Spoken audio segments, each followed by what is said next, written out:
మనం ఎంతసేపు చేస్తాము? Hello viewers, a very good afternoon. Welcome to our FB live session.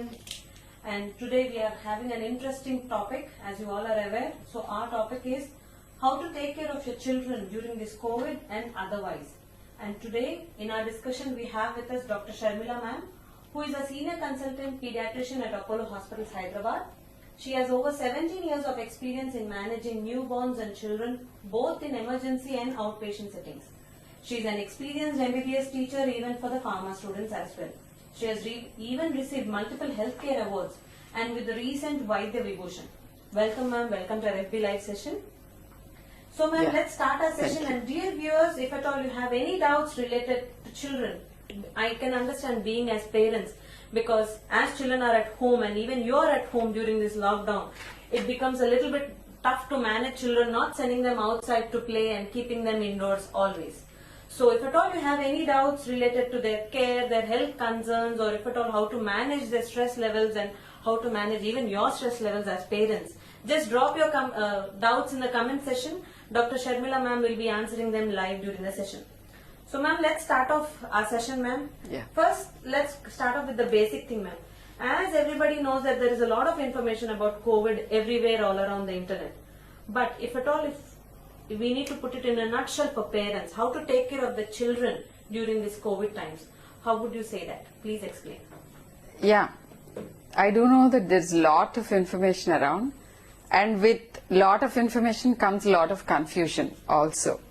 I do recognize that. And to put it in a nutshell, I think the basics are the same. 2 months or 3 months ago, we had the basics and they are applicable even now. How to take care of yourself, either yourself or your child. It's essentially very simple and remain the same.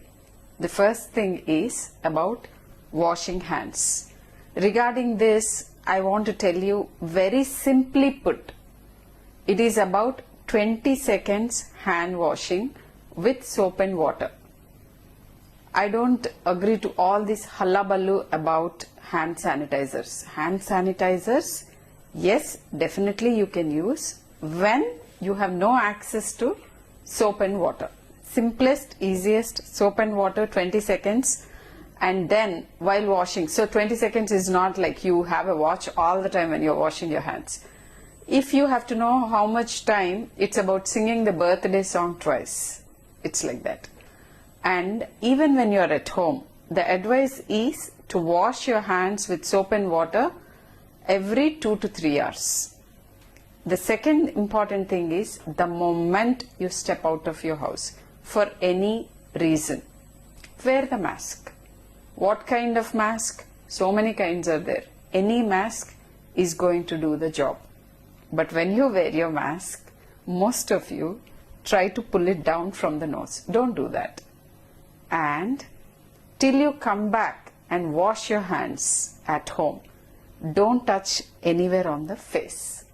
Eyes, nose, mouth particularly. Wash your hands before you touch yourself.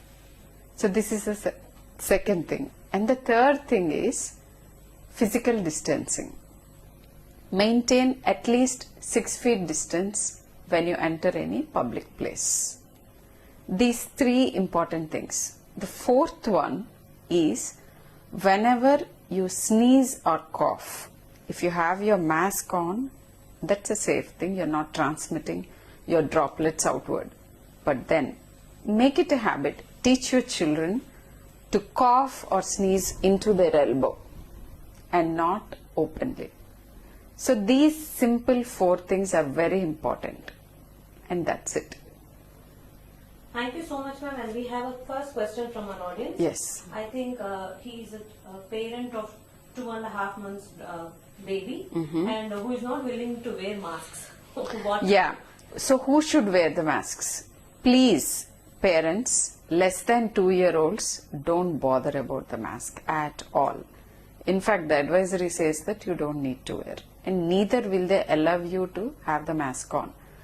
So for these children, obviously for any child, I think unnecessarily getting out of the house is still not warranted. And For children older than 2 years, yes, the mask should be there in place. And how to take care of such a child? You're obviously below 2 years, you're taking them out only for essential things like doctor visits, I'm sure. Other than that, I don't advise you to take children out even to grocery store at the moment. If there is no need to step out of the house, don't step out of the house. And that applies to all children.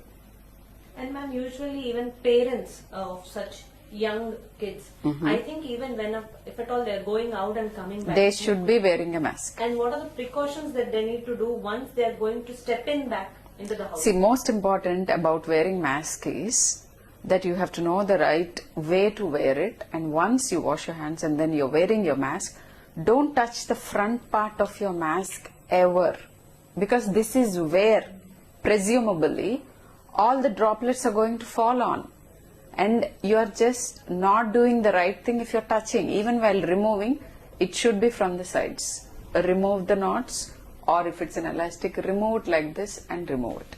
This is more important. And once you touch the mask on the front side and you touch your child or your own self, then you are transmitting. It's with the hands, very importantly. And that is why hand hygiene plays such an important role. The moment you come back into the house, see, there are various things that are told about what should you do when you come back home from a grocery store or for any visit outside home.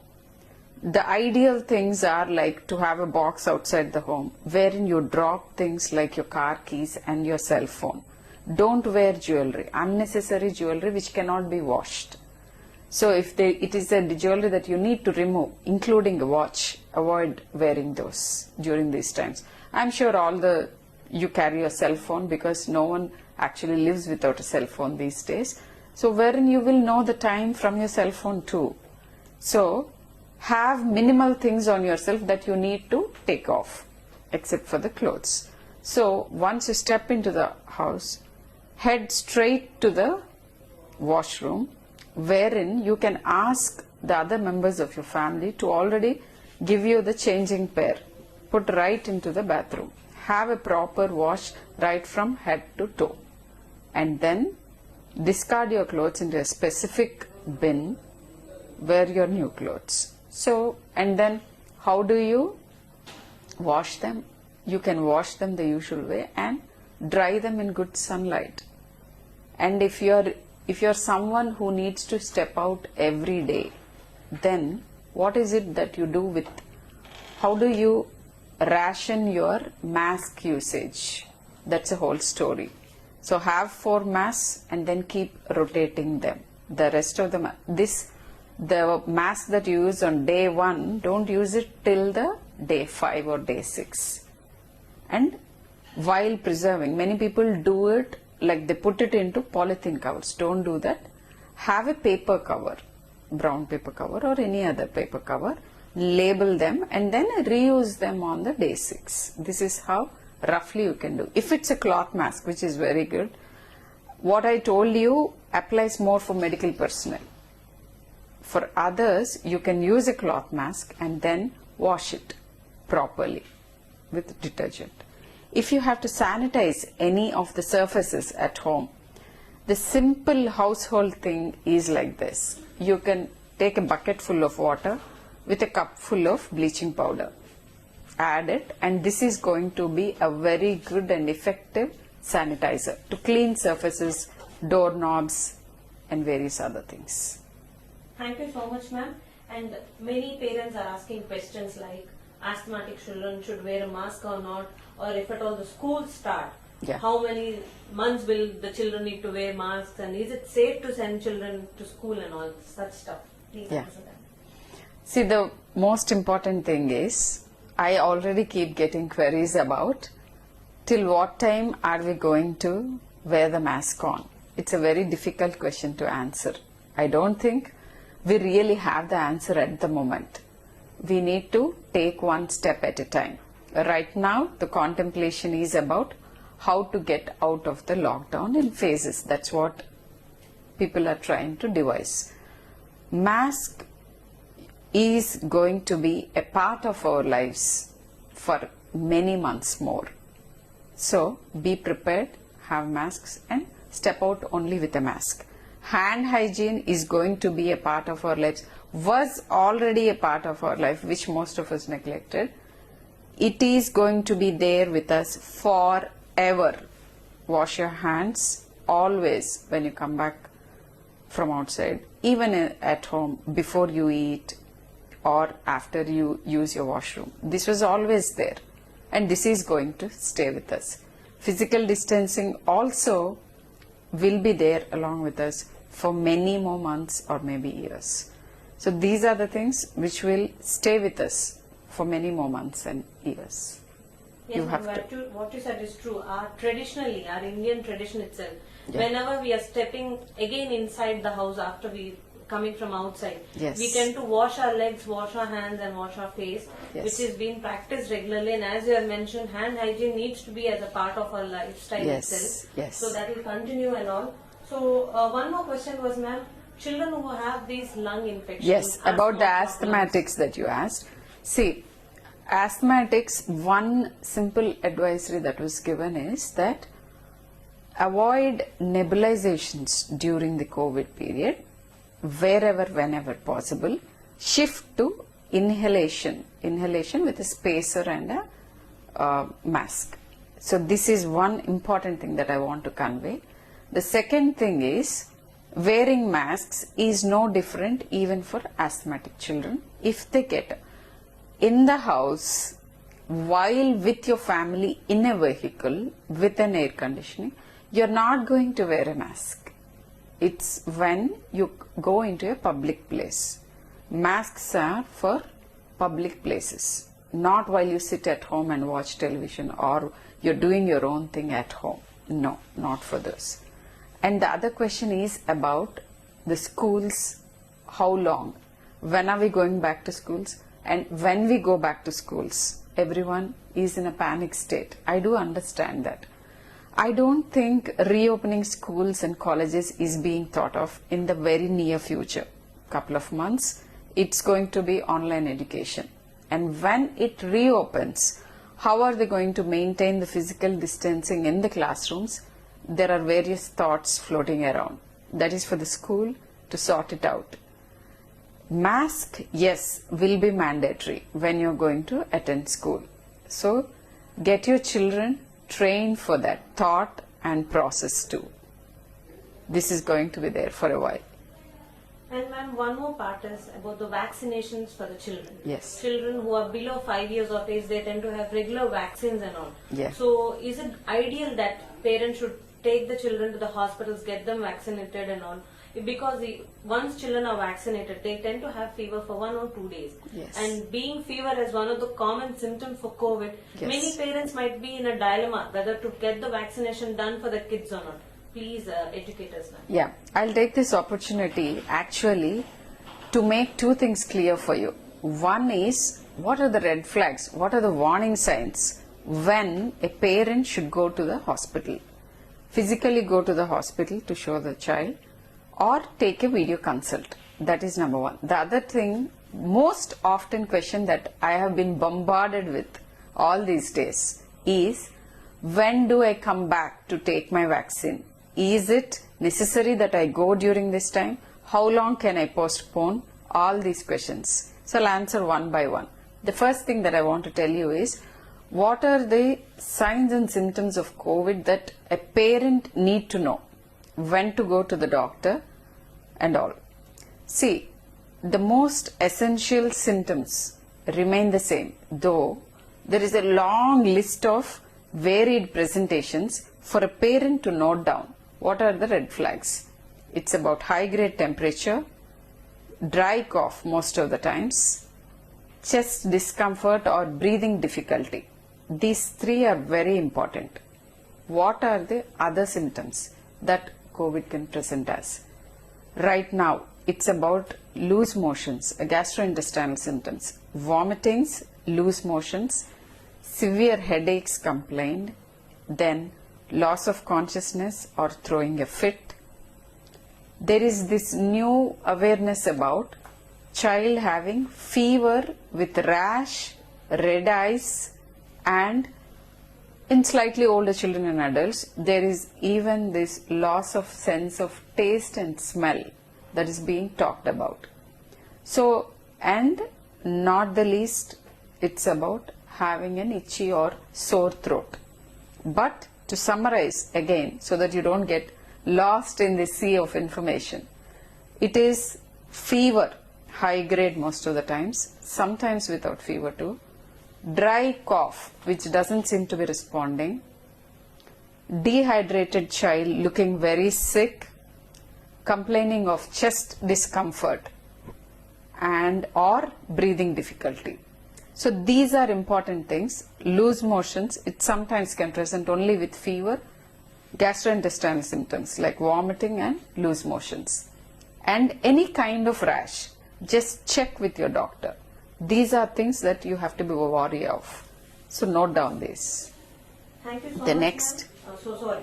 Please. Yeah, the next thing is about the vaccines. Yes, there was an advisory given about vaccinations not to travel for any kind of vaccine for a month.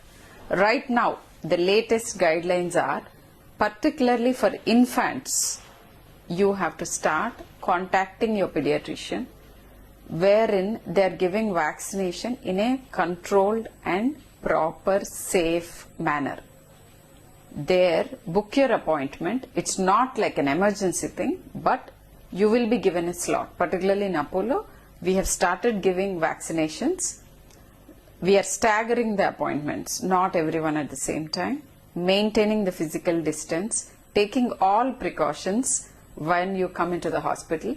We have started vaccinating. The priority first thing is for the infants. The reason being, see, once this COVID thing goes away, we should not make our children susceptible for the other vaccine preventable diseases which are more common, mind you. And so we started vaccinating children. Contact your pediatrician and book your appointment now. Thank you so much, ma'am. And dear audience, few of the questions that you all are asking have already been answered by madam.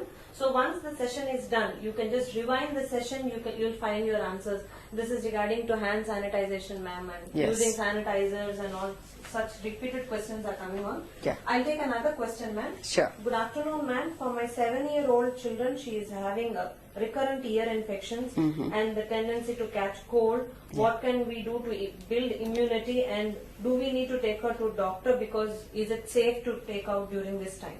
Yeah.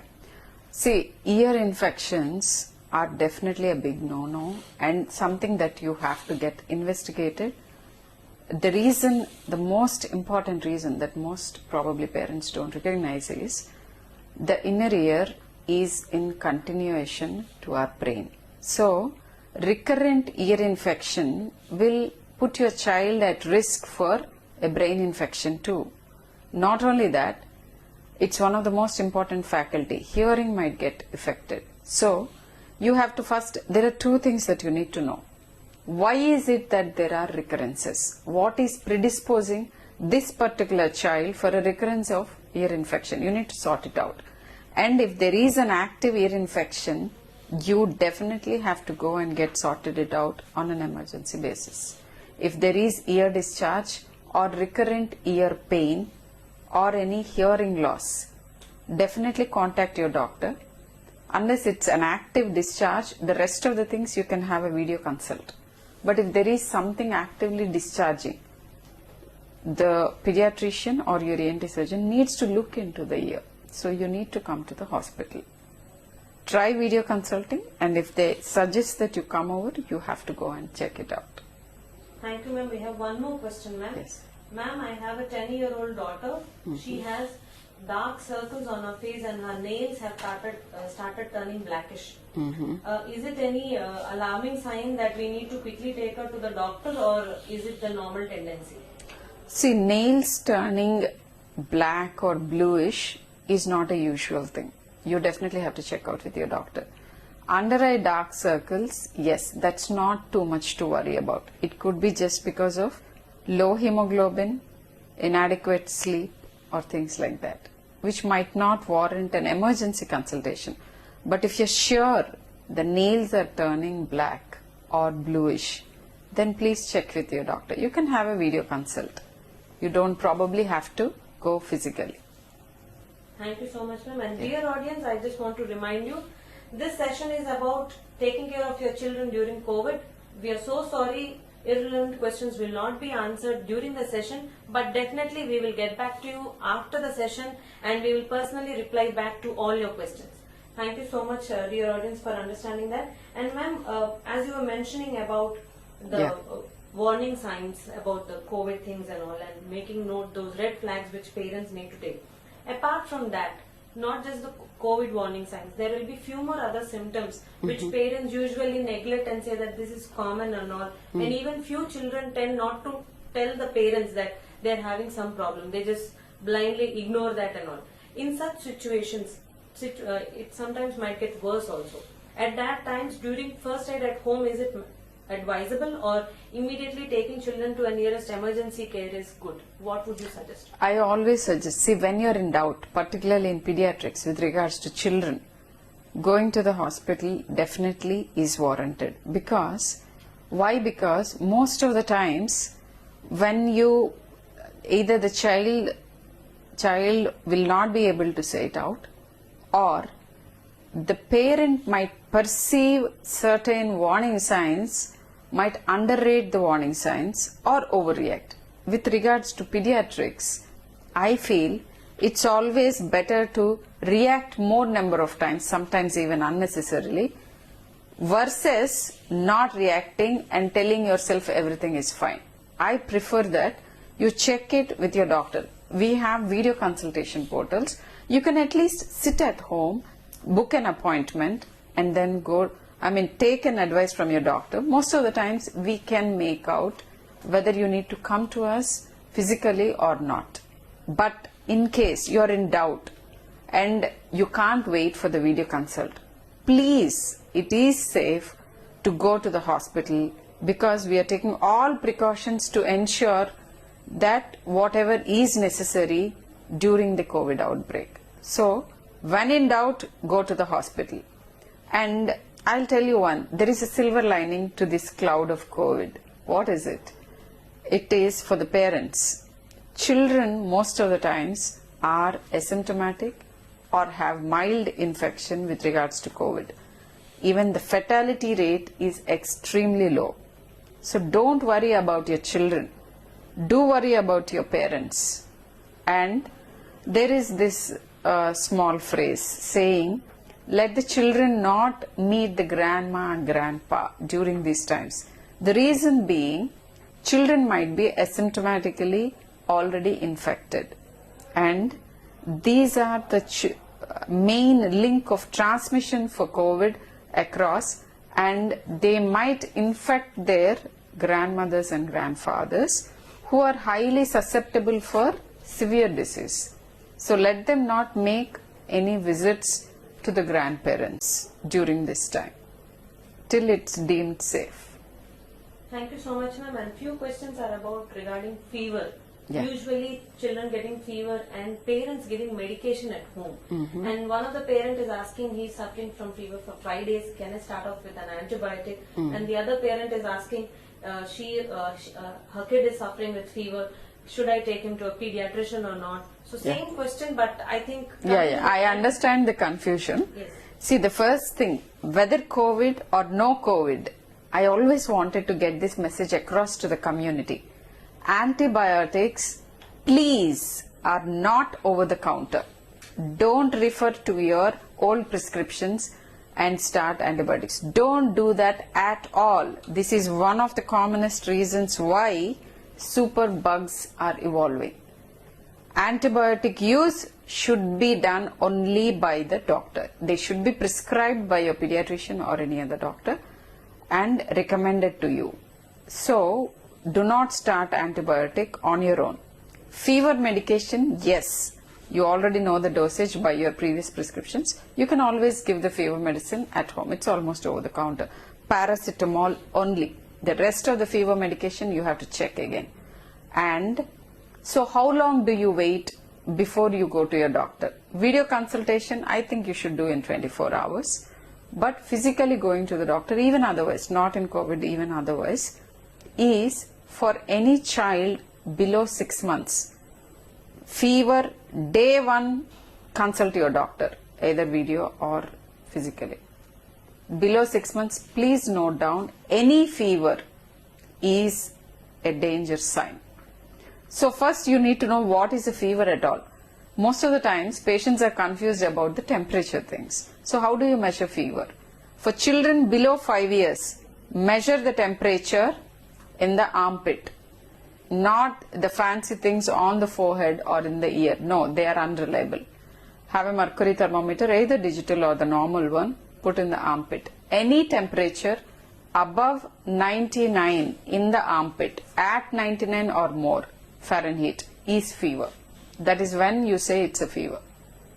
Then, for children less than 2 years, you need to see the doctor if the fever is touching 103 or more on day 1. If it is less than that, at least after the day 2, you need to consult your doctor.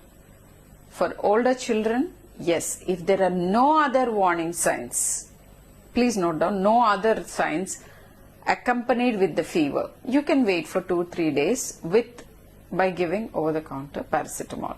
But it's always better if you can access your doctor online to take a consultation on day 2 for all children less than 12. At this point, dear audience, I would like to make a note. So, in order to book online consultations, you can either visit or download our Ask Apollo app or our Apollo 24/7 Yes. app. On both the platforms, all our expert doctors, even our pediatrician and even other specialty doctors are also available to serve you across the time. So just on one click, you can just find the slots and book an appointment, and from your home itself, you can do an online consultation and a video consultation as well. And then doctor would decide whether you need to visit the emergency care or not. And ma'am, moving on to the next question, as the schools are now in shutdown, Yes. and many parents are worried about their academic sessions. Yes. So the schools have started this online education system, which is, if for one age group of children, is very easy and convenient to handle them, but not for the other age group of children. That's true. And being as parents and as doctors, we say and restrict the screen time. Yes. So at this time, parents might be very much confused about this online coaching and online classes system. So please tell us something about that, whether we should be doing it or not. Yeah. See, if there is one thing that is extremely close to my heart, there is one reason that I usually talk a lot about, is screen exposure to children. I'm a complete anti-screen person. I want to champion this cause. In fact, you visit me for any reason, I make a mention. I ask them, how much screen time is a child exposed to? In fact, it's so important. There are international guidelines saying below 2 years, 0 is the number of hours, 0 is the number of minutes that your child should be exposed to. There is nothing that your child is missing out by not being exposed to screen. These days I see a lot of parents worried about teaching their children everything under the sun, and they find screen a useful tool for that. Yes, I do not deny that you can use screens to better yourself. All of us, in fact, have no other option but to work on screen. But then, as far as children goes, it's below 2 years, 0 screen time, and after 2 years, for non-academic things, the limit is about 45 minutes to 1 hour per day. And on a holiday, probably not more than 2 hours.